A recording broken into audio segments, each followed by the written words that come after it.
పని ఉంటే చేసుకోపో.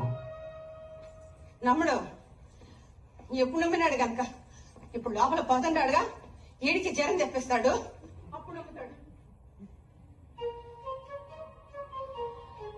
No. What you said is not right, Gandhi. Why only poor men? అక్కడేదో జనాభా పెరుగుదలకు వాళ్ళొక్కడే కారణమైనట్టు. ఏ కనుగొలు ఏమన్నా తక్కువ? ఎక్కడ పడితే అక్కడ విత్తనాలు వెదజల్లినాం కదా.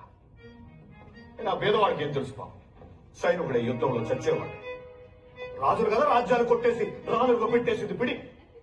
అయినా జనాభా తగ్గించడానికి వాళ్ళంత హింస పెట్టి వాళ్ళ దుప్పలు తెంచేసి ఉంటావే, ఏమైనా తగ్గుండదా మిస్టర్ గాంధీ? నా కొడుకు ఎవరి తండ్రో తెలుసుకోలేంతగా పెరిగిపోయింది జనాభా.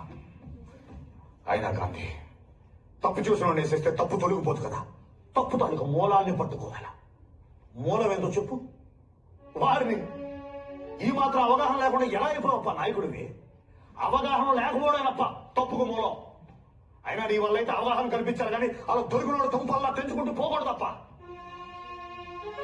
అయినా ఏందప్ప ఇవన్నీ నాతో చెప్పించుకుంటుంటా. ఆచారి, నువ్వు ఎప్పుడు వచ్చుంటావరా? కొద్దిసేపు అయినా లేరా, నువ్వేదో ఇంపార్టెంట్ మీటింగ్ లో ఉంటావు కదా అని. నువ్వు ఒకటి పని చేస్తాను. Mister Gandhi, he is my friend doctor Achari. పెద్ద మనిషి కన్నా పెట్టరా. గాంధీ గారా? మన గాంధీ గారే. నమస్కారం గాంధీ గారు. మాకు స్వాతంత్రం తెచ్చిపెట్టిన మిమ్మల్ని కలుస్తానని నేను ఎన్నడూ అనుకోలేదు. స్వాతంత్రమా? స్వాతంత్రం ఎదురా? అదేరా, గాంధీ గారు స్వాతంత్రం తెచ్చిపెట్టిన మన దేశానికి. అబ్బా, ఇతను స్వాతంత్రం తెచ్చిన గాంధీ కాదురా, పేదవాళ్ళ స్వాతంత్రం తెలిసేసిన గాంధీ. ఓ అంటే నువ్వు చెప్పిన గాంధీ స్వాతంత్రం తెచ్చాడు కానీ వా స్వాతంత్రం తీసుకురాలా. బయటకు మాట్లాడాలని అంటారు.